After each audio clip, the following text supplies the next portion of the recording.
The bridge of the starship Aurora hummed with quiet activity. Captain Jake Miller stood at his command station, watching the stars drift past on the main view screen. It was another routine patrol in the outer rim of human space, far from the busy trade routes and colony worlds. "All systems normal, Captain," reported Lieutenant Amy Johnson from her communications console. Her fingers danced across the holographic controls as she monitored dozens of frequencies at once. Jake nodded, taking a sip of his coffee. The Aurora had been on patrol for 3 months now, and nothing unusual had happened. Part of him wished for some excitement, but he knew better than to tempt fate. Suddenly, Amy sat up straighter in her chair. "Captain, I'm picking up something strange." Jake set down his coffee and walked over to her station. "What kind of strange?" "It's a signal, sir. But unlike anything I've seen before." Amy's brow furrowed as she adjusted the receivers. "It's using a frequency pattern that shouldn't exist. The math doesn't add up." The main view screen flickered, displaying the signal's waveform. Jake studied the pattern, feeling an odd sensation in the back of his mind. The signal seemed to pulse in rhythm with his heartbeat. "Can you trace the source?" Jake asked. "Working on it." Amy's fingers flew across her console. "It's coming from the Kepler 438 system. But Captain, that's impossible. There's nothing out there but dead rocks." Jake felt the strange sensation growing stronger. It was like a whisper at the edge of his thoughts, just beyond understanding. He shook his head, trying to clear it. "Sir, are you all right?"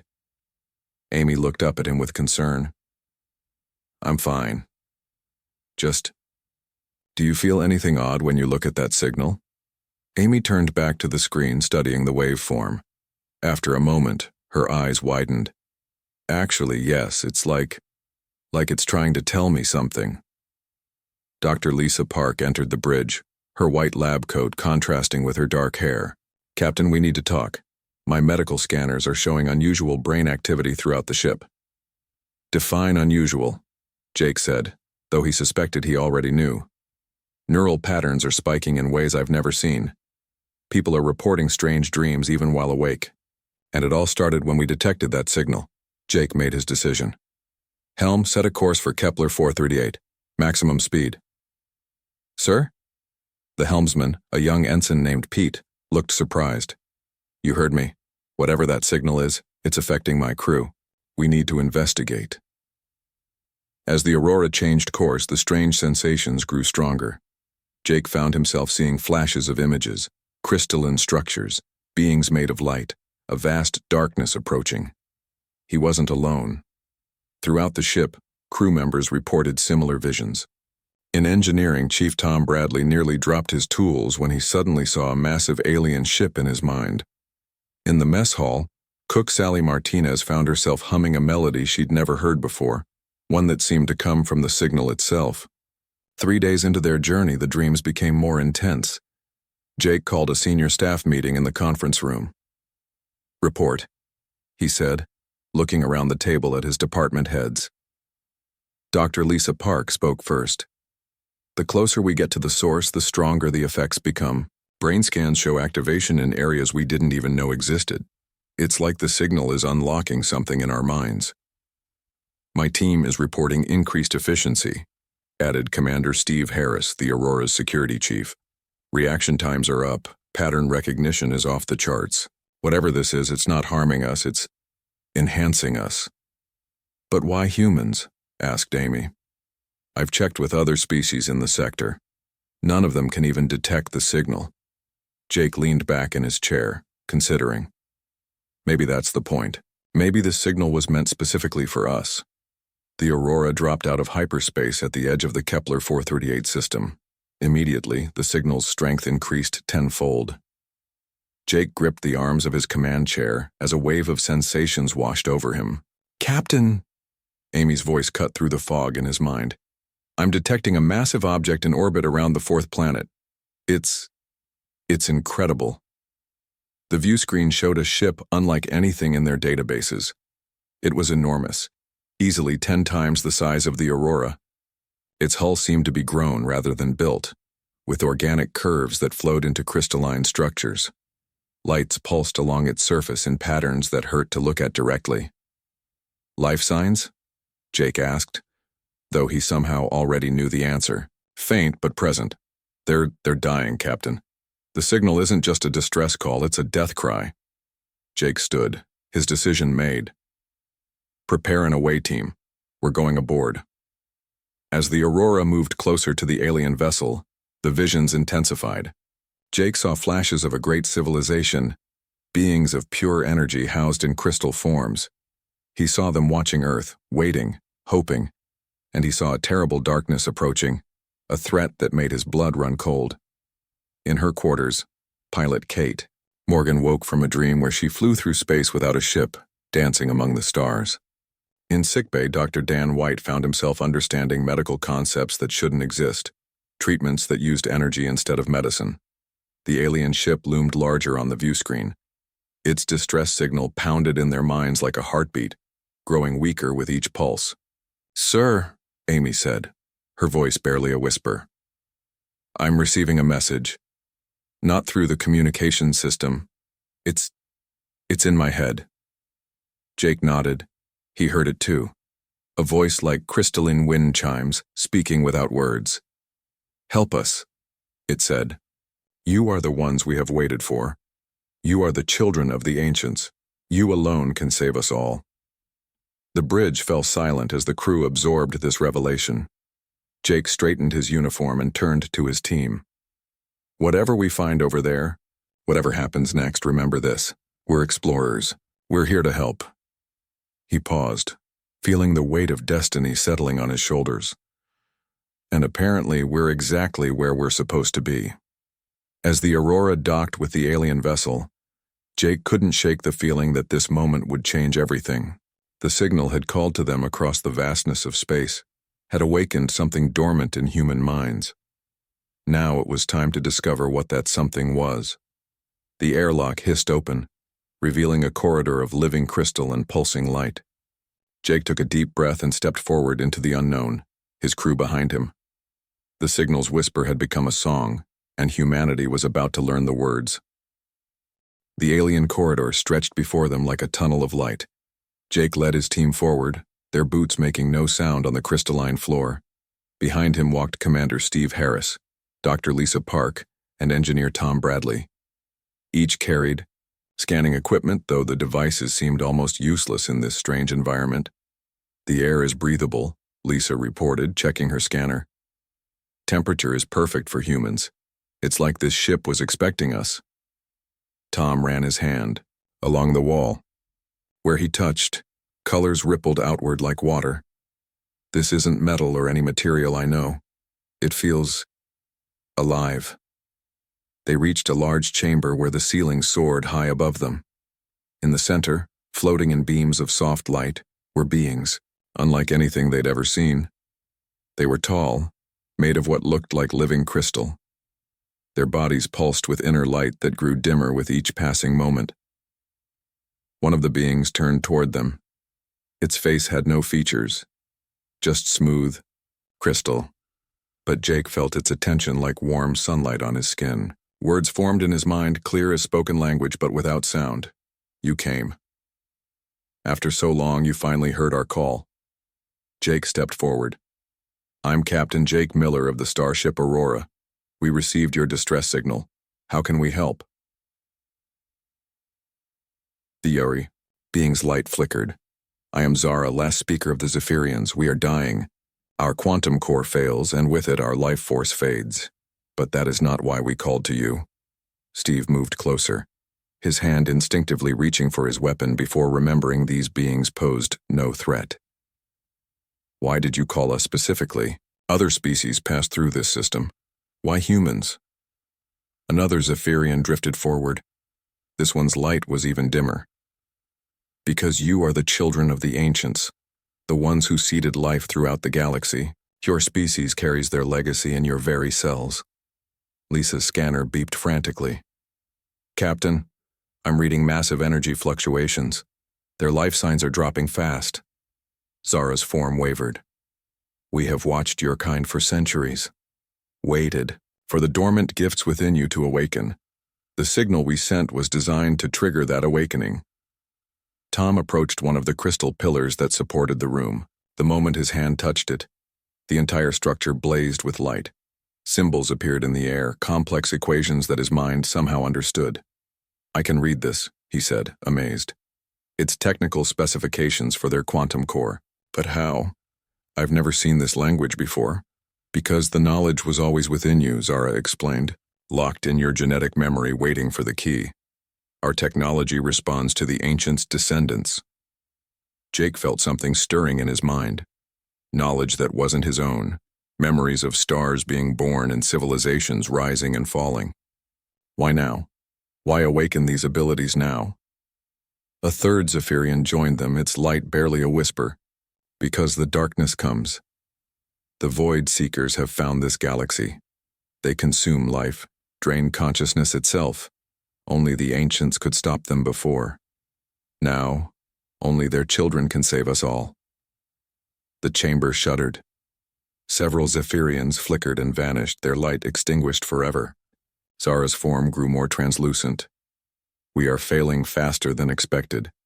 Please, you must save our knowledge. Touch the core crystal. Let it awaken what lies dormant within you." In the center of the chamber, a massive crystal emerged from the floor. It pulsed with every color imaginable and some that hurt to perceive. Jake approached it slowly, feeling power radiating from its surface. "Captain, wait," Steve warned. "We don't know what this will do." But Jake already knew. The knowledge was there, just beneath the surface of his thoughts. "It's safe, more than safe. It's necessary." He placed both hands on the crystal. The moment he made contact, the universe exploded into his consciousness. He saw the birth of galaxies, the rise of the ancients, their sacrifice to stop the Void Seekers eons ago. He saw them seeding life throughout the cosmos, hiding their power in the genetic code of a young species on a small blue planet. Energy surged through him. His crew watched in awe as Jake's eyes blazed with inner light. One by one, they too approached the crystal, drawn by an instinct older than civilization. Lisa touched the crystal and gasped. Medical knowledge flooded her mind, not just how to heal bodies, but how to mend the very fabric of life itself. Tom's engineering expertise expanded beyond physical machines to the fundamental forces of reality. Steve discovered tactical abilities that transcended normal space and time. Throughout the ship, the Aurora's crew experienced similar awakenings. Kate Morgan, back on the bridge, found she could navigate by feeling the currents of space-time itself. Dan White in sickbay developed the ability to see and manipulate life energy directly. "This is impossible," Lisa breathed, staring at her hands as they glowed with soft light. "We're changing, evolving." Zara's form was barely visible, now, not evolving, remembering. "You are becoming what you were always meant to be, the ancients' final hope." The chamber shook again. More Zephyrians vanished. Zara's voice grew faint in their minds. "Our time ends, but yours begins. Take our ship. Our technology will respond to you now. Use it to prepare your kind for what comes." "Wait," Jake called out. "Tell us more about the Void Seekers. How do we fight them?" "You don't fight them," Zara whispered, her form dissolving like morning mist. "You heal them. They are not evil, only broken. The ancients knew this. Now you must learn it too. Unite your species. Awaken them all. Only together can you face what comes." With those words, Zara faded completely. The last of the Zephyrians vanished, leaving the humans alone in the vast ship. But they weren't truly alone. The ship itself pulsed with life, responding to their presence. Tom placed his hand on a control surface and instantly understood the ship's systems. "Captain, this technology is incredible. It's not just advanced, it's alive, and it recognizes us as its new crew." Jake nodded, still processing the vast knowledge the crystal had unlocked. "Signal the Aurora. Tell them to dock permanently with this vessel. We're going to need both ships for what comes next." As his crew moved to explore their inheritance, Jake stood before the core crystal. The weight of destiny pressed down on him but also lifted him up. Humanity had unknowingly carried this burden for millennia. Now, finally, they were ready to embrace their true nature. The Zephyrians were gone, but their final gift would change everything. The children of the ancients had awakened, and the galaxy would never be the same. 3 days had passed since the Zephyrians vanished. The combined vessel, the Aurora, docked with the alien ship, drifted in space as its human crew explored their new abilities. Changes were happening fast, almost too fast to understand. Dr. Lisa Park stood in what the Zephyrians had called the evolution chamber. Her hands glowed with soft blue light as she examined blood samples under a quantum microscope. What she saw amazed her. "Captain, you need to see this," she called into her communicator. Jake arrived within minutes, moving through the crystal corridors with newfound ease. The ship seemed to anticipate his needs, doors opening before he reached them. "What is it, Doctor?" Lisa gestured to the display. "Our DNA is changing, not mutating, transforming. Look at these patterns. The so-called junk DNA scientists never understood. It's activating. Writing new code." Jake studied the display. Where once he would have seen meaningless data, now he understood the genetic patterns perfectly. It's not random. It's following a design. "The ancients' design," Lisa confirmed. "They didn't just seed Earth with life. They planted their own genetic legacy within us, dormant until needed." Across the ship, similar discoveries were being made. In the navigation center, pilot Kate Morgan floated in a sphere of light, her mind connected directly to the ship's systems. She could feel space itself, sensing gravity waves, quantum fluctuations, even the fabric of time. "It's beautiful," she whispered to herself. "I can see the pathways between stars, not just where they are, but where they will be." In engineering, Tom Bradley worked with technology beyond Earth's wildest dreams. The quantum core responded to his thoughts, adjusting power flows with perfect precision. He understood now why human touch activated Zephyrian systems. They were designed for minds like his. But not everyone adapted easily. Some crew members struggled with their new abilities. In the mess hall, cook Sally Martinez accidentally froze her coffee solid just by thinking about ice. Security officer Paul Adams found himself phase-shifting through walls when he wasn't concentrating. Jake called a full crew meeting in the main assembly chamber. Hundreds of people gathered, many showing visible signs of change. Some had eyes that glowed softly. Others seemed to blur at the edges, as if not fully anchored in normal space. "I know this is overwhelming," Jake began. 3 days ago, we were normal humans on a routine patrol. Now we're something more, but we're still us. Still the same people, just with new capabilities." "Captain," called out Ensign Beth Cooper from the back. "My sister is on Earth. My family. Are they going through this too?" Jake shook his head. "Not yet. The change requires direct contact with Zephyrian technology. But that brings me to our next challenge." Dr. Lisa stepped forward. "We've established a quantum communication link with Earth. The signal we're broadcasting is similar to what brought us here, but modified. It won't force changes on anyone, but it will prepare human minds for what's coming." "And what exactly is coming?" asked Commander Steve Harris. "These void seekers the Zephyrians mentioned?" Jake's expression grew serious. "Show them, Kate." Kate Morgan activated the chamber's holographic display. A 3-dimensional map of the galaxy appeared, with a spreading darkness at its edge. "Long range." Sensors show massive gravitational distortions moving inward from the galactic rim. Ships, if you can call them that. Made of dark matter and exotic particles that shouldn't exist. "They're heading for inhabited systems," Tom added. "At their current speed, they'll reach the first colony worlds in 6 months. Earth in 8. The room fell silent. The weight of responsibility settled on every shoulder. "So what do we do?" someone asked. Jake straightened. "We prepare our species. The Zephyrians said we need to unite humanity, awaken everyone. But we can't force this on people. They have to choose." Over the following days, the awakened crew developed a plan. Using the quantum communication network, they began broadcasting to Earth and all human colonies. Not just a warning about the Void Seekers, but proof of what humans could become. The response was mixed. Some groups embraced the revelation, excited by the possibilities. Others reacted with fear, calling it an alien infection. Religious groups debated whether this was divine intervention or devilish corruption. But as more humans made contact with Zephyrian technology, the awakening spread. Scientists on Earth's moon touched a recovered artifact and suddenly understood unified field theory. Artists on Mars colony found they could paint with light itself. Children on space station. Alpha began solving mathematical theorems that had puzzled professors for decades. Jake watched the transformation spread across human space through the ship's sensors. Each new awakening appeared as a point of light in the quantum field. Slowly but surely, humanity was changing. "It's not enough," Dr. Dan White said during a staff meeting. "We're awakening thousands, but we need millions, billions. The Void Seekers won't wait for us to be ready." Lisa nodded. "I've been working on that.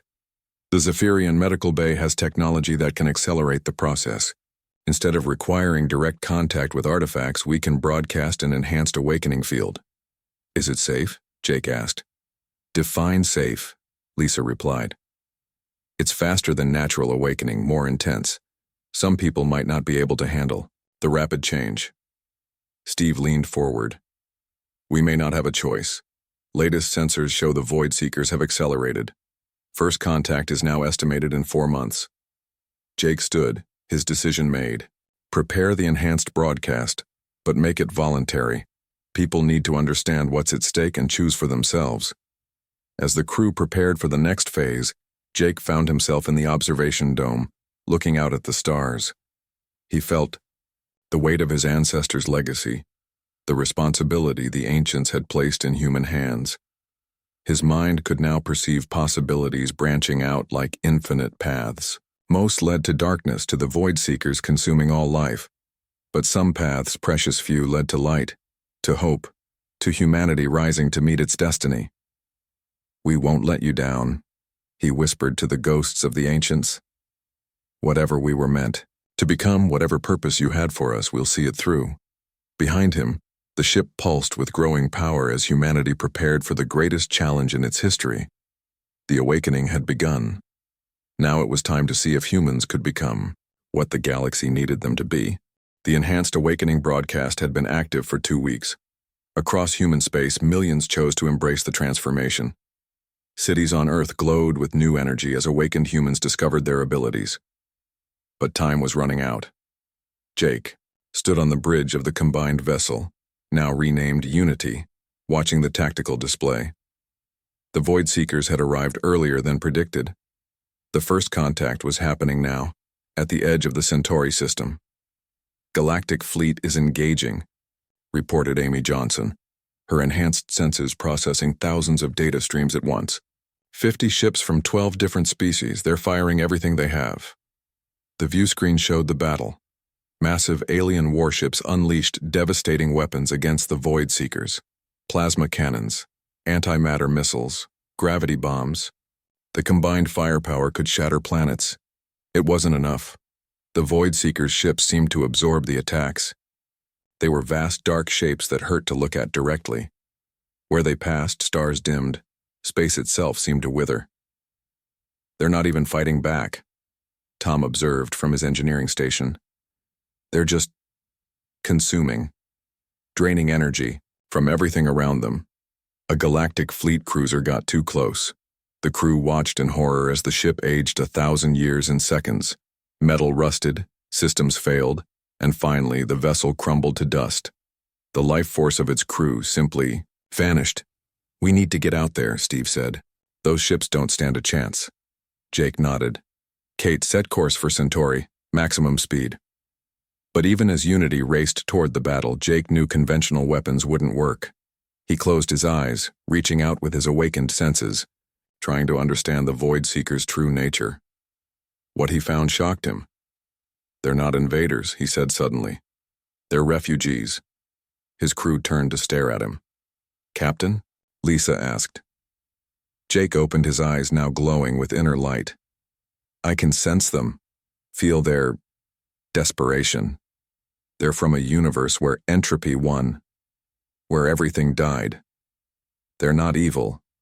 They're terrified, clinging to existence the only way they know how. By destroying others? Steve challenged. By surviving, Jake corrected. They don't understand what they're doing. They're like drowning people pulling others down with them. Unity dropped out of hyperspace at the battle's edge. The scene was worse up close. Half the galactic fleet was gone. The survivors were retreating, their weapons useless. Incoming transmission, Amy announced. It's Admiral Krex of the Galactic Council. The alien admiral's reptilian face appeared on screen. Unknown human vessel. Evacuate immediately. These entities cannot be stopped. We're falling back to establish a quarantine zone. Admiral, wait, Jake said. We have information about these beings. They're not what you think. They're destroyers. They consume everything. They're dying, Jake shot back. Their entire universe is gone. They need help, not weapons. The Admiral's expression showed disbelief. Help? They're killing billions. Before Jake could respond, one of the Void Seeker ships turned toward Unity. It was massive, larger than a moon, its dark surface rippling with absorbed energy. It's scanning us, Tom reported. Energy readings are... Wait, something's different. It's not trying to drain us. Jake felt it too. The Void Seeker recognized something in the awakened humans, something familiar. Open a channel, Jake ordered. All frequencies. Channel open, but Captain, they don't respond to normal communication. Jake stepped forward, placing his hand on the crystal communication array. His consciousness expanded, reaching out to touch the alien presence. Contact. The sensation was overwhelming. Jake felt the weight of countless minds, all joined in shared desperation. He saw their universe dying, entropy claiming everything. He felt their terror as they pierced the dimensional barrier, seeking any source of life to sustain them. But more than that, he felt their recognition. They knew the Ancients' touch. The same beings who had created humanity had once tried to save the Void Seeker's universe. You remember them, Jake whispered. The Ancients tried to help you. The response came not in words but in emotions. Sorrow, regret, and underneath it all, a desperate hope. Jake turned to his crew. They're not mindless destroyers. They're intelligent beings driven mad by loss. The Ancients tried to save their universe but failed. Now they're here, not understanding that their survival method is killing others. So what do we do? Lisa asked. Jake's mind raced through possibilities. The Ancients' knowledge, awakened within him, offered solutions. We heal them, not their bodies, their connection to this universe. They're still partially anchored in their dead reality. That's why they drain energy. They're trying to fill a void that can't be filled. How do we heal an entire species? Tom wondered. Not alone, Jake realized. We need every awakened human, and we need them now. He activated Unity's quantum communication system, broadcasting to every human who had accepted the awakening. On Earth, in colonies, on ships throughout space, millions of minds suddenly connected. Jake shared his discovery with them all. The true nature of the Void Seekers, the Ancients' failed attempt to save them, and the solution that only awakened humanity could provide. The response was immediate. Across human space, awakened individuals began to link their consciousness. Scientists, artists, children, elders, all joined in a network of shared purpose. Through the Unity's sensors, they could see the effect. A golden light began to emanate from human space, growing stronger as more minds joined the network. It wasn't a weapon. It was something far more powerful. Collective compassion powered by ancient technology. The Void Seeker ship paused its advance. For the first time in eons, it stopped consuming. The darkness around it flickered. It's working, Lisa breathed. They're responding to us. But Jake knew this was just the beginning. One ship had paused, but thousands more were spreading across the galaxy. The real challenge was only starting. Admiral Krex, Jake called to the retreating fleet. Tell all species what we've learned. This isn't a war. It's a rescue mission. The galaxy's greatest threat might become its greatest opportunity, if we can save them from themselves. The Admiral's disbelief was clear, but he nodded slowly. We'll observe your attempt, human, but if you fail, we won't. Jake said with certainty he didn't entirely feel. We can't. As Unity moved toward the Void Seeker ship, Jake felt the weight of two universes on his shoulders. The ancients had failed to save the Void Seeker's reality. Now their descendants had one chance to succeed where their ancestors could not. The revelation had changed everything. The enemy wasn't evil, just broken, and humanity's awakened power might be the only force in the universe capable of healing them. The golden light emanating from humanity's collective consciousness grew stronger. Billions of awakened minds across the galaxy joined together, creating a network of unimaginable power. Jake Miller stood at the center of it all, serving as the focal point aboard Unity. The massive Void Seeker ship hung motionless in space, no longer consuming energy from nearby stars. Its dark surface rippled with uncertainty, like a wounded animal deciding whether to trust an offered hand. Captain, more Void Seeker ships are arriving, Amy reported. Dozens of them, they're surrounding us.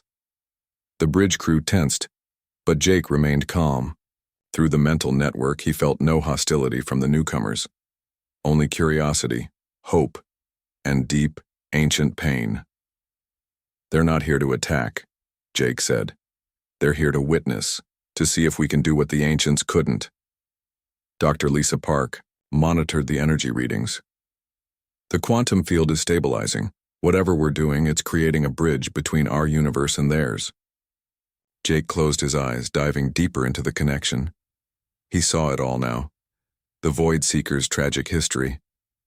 Their universe had been beautiful once, full of life and wonder. But entropy accelerated there, consuming everything faster than nature intended. They watched helplessly as stars died, galaxies faded, and finally even the fabric of space began to unravel. The ancients had tried to help. They built massive machines to slow entropy, created pocket dimensions to preserve life. But it wasn't enough.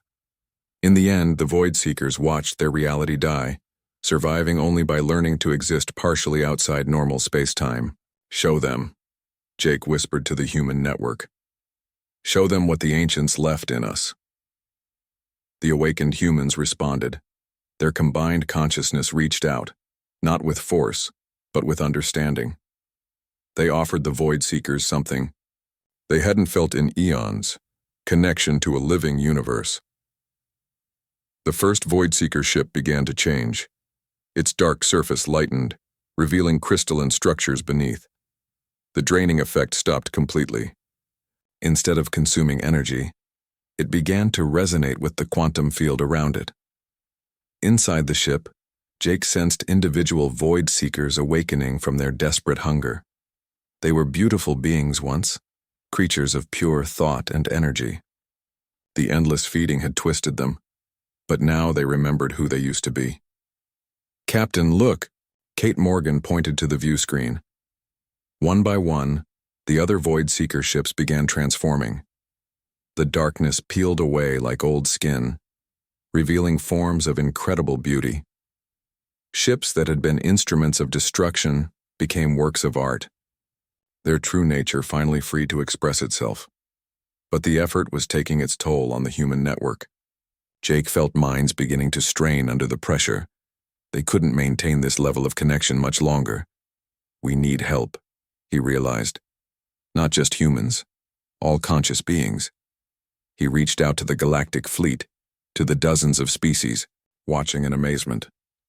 Join us, he broadcast. The ancients didn't just seed humanity. They touched all life.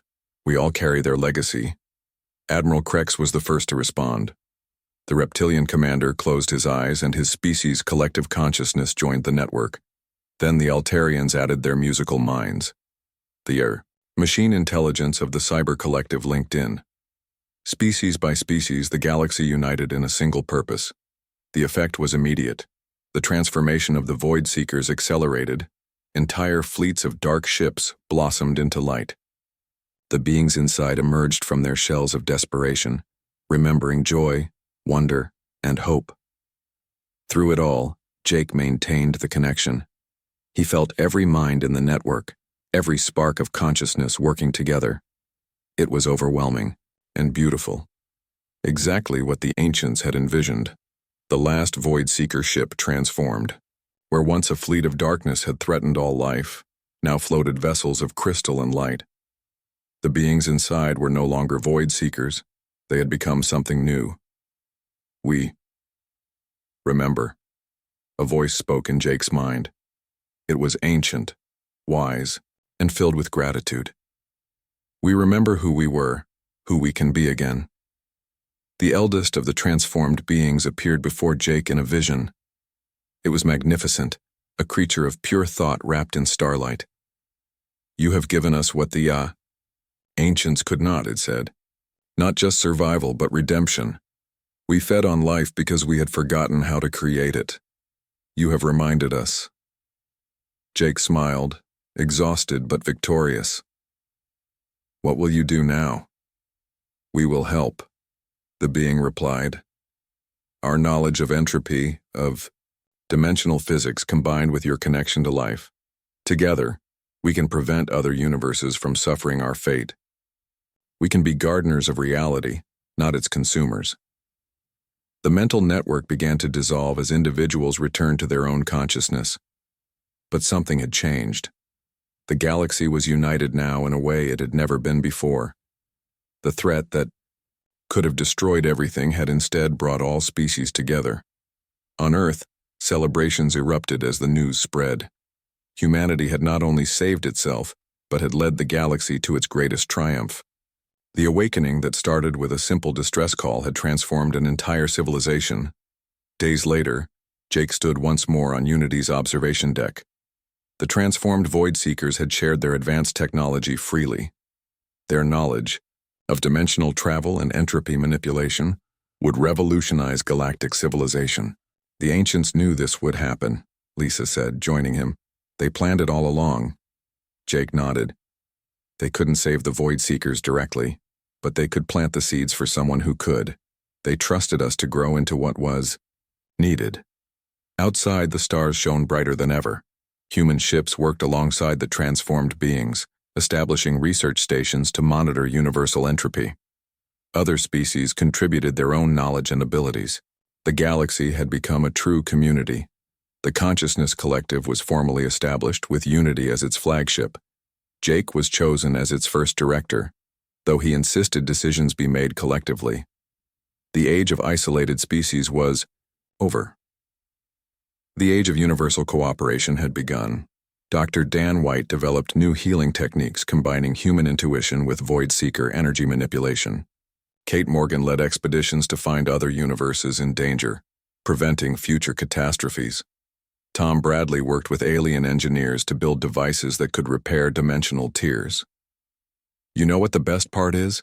Amy said during a quiet moment on the bridge. This is just the beginning. The ancients gave us the tools, but what we build with them is up to us. Jake smiled, looking out at the infinite possibilities ahead. The SOS that had revealed humanity's hidden power had done more than save one species. It had shown the entire galaxy what was possible when consciousness united for a common purpose. The children of the ancients had finally come into their inheritance, and with their former enemies as allies, they would ensure that life would flourish throughout the cosmos for eons to come. The stars no longer seemed distant and cold. They were a garden waiting to be tended, a canvas ready for new creation. And humanity, alongside all conscious beings, would paint a future brighter than any past. The transformation was complete. The real journey had just begun.